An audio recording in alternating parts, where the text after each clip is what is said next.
I want to talk about something that is incredibly important from a security standpoint that I was completely unaware of when I started setting all of this up. And I do not recall hearing about this in any of those other videos, and I want to make sure you know about it. Hey everyone, welcome back to my channel. My name is Meredith Phillips. I'm a writer, reader, and bunny mama. Today I have a bunch of exciting announcements for you, which I'm sure you already saw in the title of the video. So yes, I have a website. Yes, I'm launching a newsletter. And yes, I have a P.O. box now for important and really annoying reasons. Before I show you what all of these new things look like, I wanted to chat for a minute about why I went ahead and got all of this set up. I've listened to a lot of authors, literary agents, editors, and other professionals within the publishing industry for many years now. I think the industry in and of itself is just interesting to learn about. So even when I had first started writing and was nowhere near thinking about like sending my stuff to literary agents or having other people read it, I was still interested in how the whole process worked. So I've paid attention to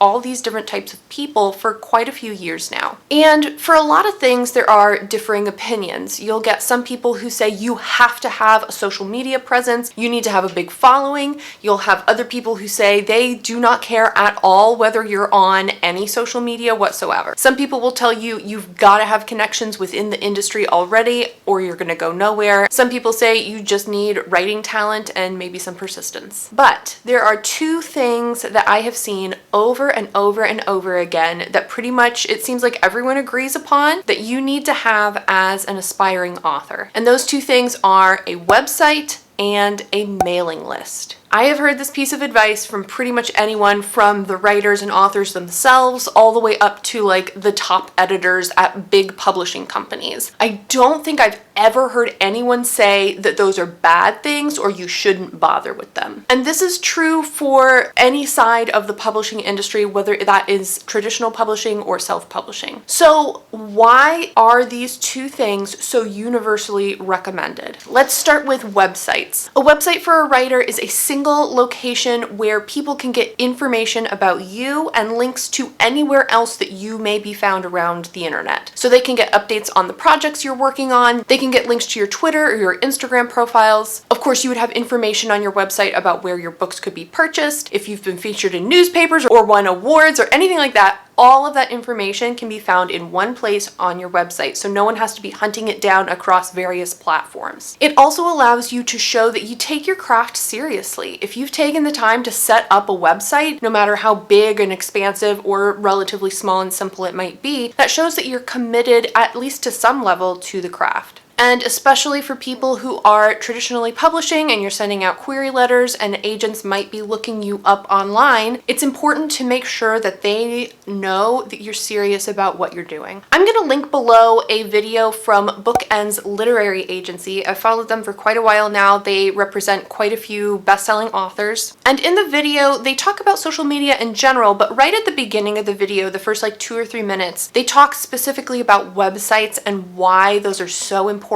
to a literary agent. One of the things that they say is that if they get a query letter from a writer and they go to look that person up online and there's nothing out there, no social media, no website, no mention of them at all, it's just a little weird. It sends out a weird vibe. And at first you might be thinking, well, that's, they shouldn't be thinking that. It's not weird to not have a website. But I want you to think about your own personal life and how many times you've Googled people or businesses. I know as a homeowner now, I have Googled businesses so many times when we're looking for people to come out and do electrical work or plumbing or to replace something. I often will go on our neighborhood Facebook page and ask for suggestions or recommendations for companies in the area, and the first thing I do is I go and I Google that company that they have recommended. And if nothing comes up, which happens surprisingly often, I am not calling that person. They might be the best plumber in the country. I'm not going to call them if they don't have a website. That's just kind of weird to have a business and not have a website to go with it, not even like a Facebook page or something. The other thing that will throw me off is if I do look someone up and they do have a website, but the website is clearly very old, it has not been updated recently. A lot of times they have broken links, things that don't work. I'm not calling them. income. When you promote yourself as a writer or an aspiring author, you're setting up a business. You're entering a business industry, whether that's self-publishing or traditional publishing. And good, trustworthy businesses have a website. So that is why I decided that a website at this point was probably a good idea to get started. Now, as for mailing lists, why would I set up a mailing list? What am I going to send out in a newsletter? I don't have any books that are ready to be published. I don't have links to show you where you can find my work because it's not out there yet. So what am I going to share in a newsletter? The main reason that I hear over and over and over again, and I will link again some videos below that go into a little more depth on this topic, but the big reason that I see a lot of people citing is that a mailing list, if you set it up, it belongs to you. And it allows you to connect directly with the people who are interested in your work. It is something that you can control. Other social media platforms like YouTube, Instagram, Twitter, etc., are controlled by other people. They could decide to shut down your entire account for some reason, or the entire platform could dissolve at some point. Think about a platform like Vine. People used Vine for years and amassed millions of followers in some cases, and then it was gone. TikTok also, if you remember, was in danger of that happening, at least in the US earlier this year. But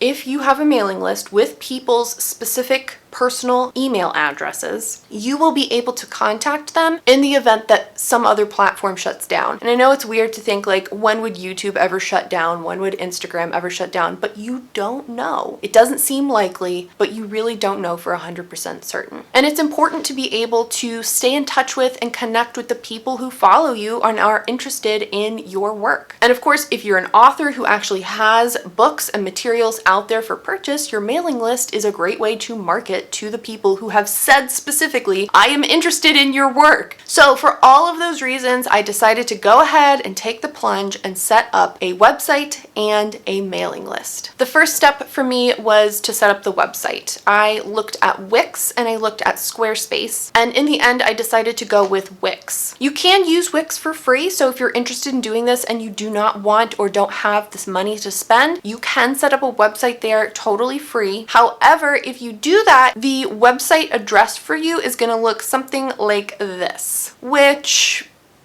I don't love it. I don't love it. It's okay. It certainly works. However, it doesn't look as professional as I was wanting, and it's kind of cumbersome to tell people that long string for your website. It's difficult to remember. So I did go ahead and decide to actually purchase a domain with my name, and I did purchase a subscription for a year to Wix. So you can now visit www.meredithphillips.com and you will see this. I am obviously not a professional website developer or designer, and I'm sure there are things on this website that could be changed or updated or made to look better somehow, but for now, this is how it's gonna look. I feel like I'm usually pretty good at figuring out tech-related stuff. If you hand me a new computer, a new phone, a new device of some sort, like I can usually troubleshoot it and use my powers of critical thinking to like figure out how to make stuff work. Something about website design, you guys, I hate designing websites. I've used different websites in the past to create websites for different things. I've had to do some website tweaking for my job, and it's just annoying. I don't know what it is. It's really frustrating to me though. I would almost rather have to look at the actual HTML code and fix that than to use these websites to design it, because to me at least they're not intuitive. I had to watch several videos on YouTube to figure out how everything was set up. It was very frustrating. So I've fought with this site for a couple weeks now, and it is in a condition that I think is decent and acceptable for public consumption, so it is up for you to view. I have clicked on everything a bajillion times. I think it all works. However, if you're clicking around on the website and you come across a link or something that does not connect correctly, please do let me know. If you see anything like a typo, please let me know that too, and I will try to correct them. So let me show you real quick what the website looks like. So the homepage has a little intro giving a quick description of me and the type of writing I do. I then have a spot where visitors can sign up for my newsletter, which I will describe a little more in a minute. And I have previews of my YouTube and Instagram feeds, which are my main two social media platforms that I use. There is an About Me page, which gives a little background into my writing journey and where I am in the process of hopefully getting published. And there's a Contact Me page, which is pretty self-explanatory. Then there is a private section for anyone who signs up for the newsletter. For now, I am planning to send out a quarterly newsletter. When I first started thinking about a newsletter, I was like, oh, I'll do it every month. And then I was like, you know what, let's start with quarterly and we can build up to monthly if we want. So quarterly for now. At most, it'll become a monthly newsletter. I would never do something more than that. If you decide to sign up for the newsletter, which I would love for you to do, I will never bombard you with emails. You will get the quarterly email and that's going to be pretty much it, unless there's some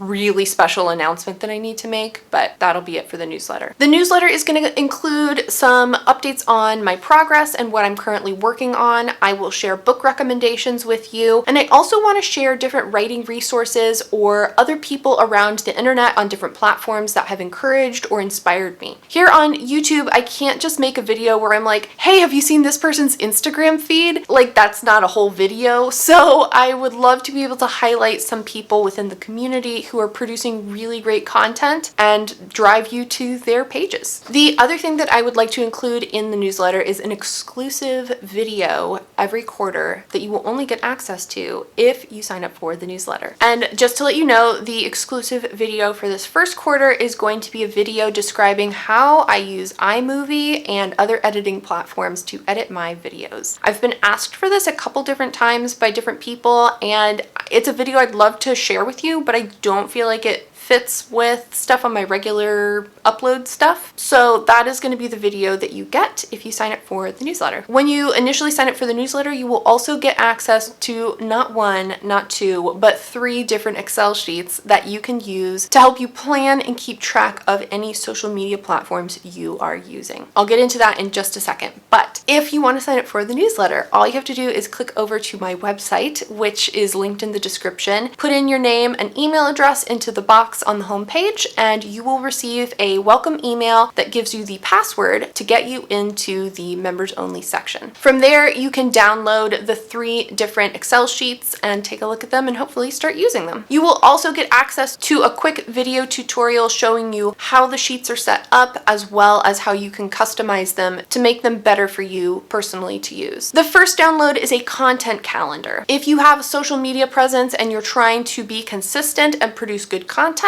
it's really helpful to be able to plan things out in advance. So that's what this content calendar is designed for. The second download is a weekly planner. Here you can plan a week in a little more detail and make notes for yourself about what you want to accomplish each day. And the third download is a goal tracker. You can set goals for yourself at the top of each column and mark off the days which you work on or complete those goals. This can help you see at a glance whether or not you're being consistent or whether you're throwing your energy into one goal and kind of neglecting others. You'll be able to access the video explaining these sheets in more detail on the button underneath them on the website. So I hope those sound like fun, and I hope you will sign up for the newsletter. The first issue is going out on Friday, January 29th. Now, if you're watching this video way later than that, you can certainly still sign up for the newsletter and you'll get access to all of the previous newsletters on the website. Before I end this video, I want to talk about something that is incredibly important from a security standpoint that I was completely unaware of when I started setting all of this up. I've watched quite a few videos from other creators on website design and setting it up and what you should have on it, as well as videos about newsletters and the things you can include in your newsletters and all that kind of stuff. And I do not recall hearing about this in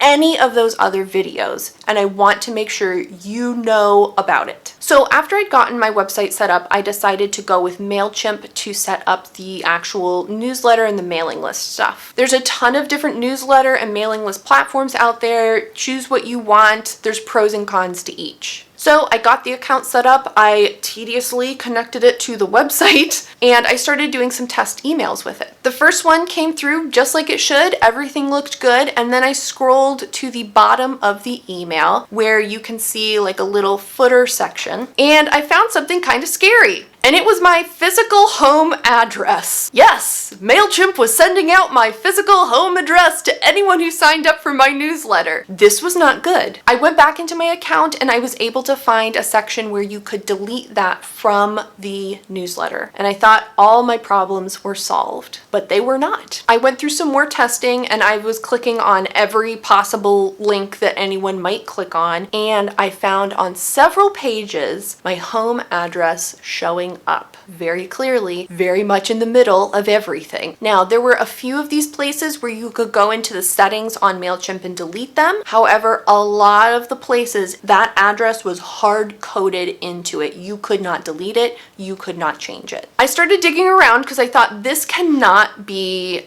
the way this is supposed to be. Who would want their home address out there? But what I found is that MailChimp is actually adhering to anti-spam laws that are created by the FTC. Those laws include the requirement for anyone sending out mailing list type emails to submit a mailing address of their own. This is to supposedly prevent spammers from just sending out all kinds of emails, which we can all see that worked really well since none of us get spam emails. Now, if you're a big business using one of these mailing lists, you would obviously put your business address, which would be normal and not a problem. However, for someone like me, I don't have a business officially set up. I certainly don't have a separate office that I go to do my writing business. I work here at my home at my desk. So this was a problem. I will also link below information directly from the FTC. I'll also link to some FAQs on the MailChimp site. This stuff applies to every mailing list platform. It's not just MailChimp, it's everybody because the FTC is over everyone. Obviously, this is for the US. I do not know about laws in other countries, but I would assume that a lot of countries have very similar laws. I don't know though, so you will have to do your due diligence and research this if you are outside the US and you're planning to set up a mailing list. In the end, to make sure my safety was intact, I did decide to go ahead and get a PO box. So that is what you will see at the end of the emails if you choose to sign up for the newsletter. And I guess if you want to send me a postcard, you can, because now I have a PO box. But I think it is super, super important for you to know this information if you're planning to set this kind of thing up for yourself. My address was not listed like on the home page. It wasn't in a really obvious spot. You did have to kind of click through to some options that most people are not going to be clicking on, but it was still very much there and very much findable for people who went through and clicked on some of the different options. And also note, this is really tied to the mailing list. If you set up a website, your address should not be showing up on the website unless you purposefully put it there for some reason. I don't know why you would do that, but this is the fact that my mailing list is connected to the website. So this was kind of a long video, but I hope that was some useful information. Please do check out the description below and find the link to my new website. Check it out. Let me know what you think and sign up for the newsletter if that sounded good to you. You get a lot of freebies if you sign up for the newsletter. I'm just saying. If you liked this video, give it a thumbs up, and if you haven't already, go ahead and click the subscribe button. I post videos on Tuesdays and Fridays. You can also find me over on Instagram at Meredith Phillips Writes. Thank you so much for watching. Bye.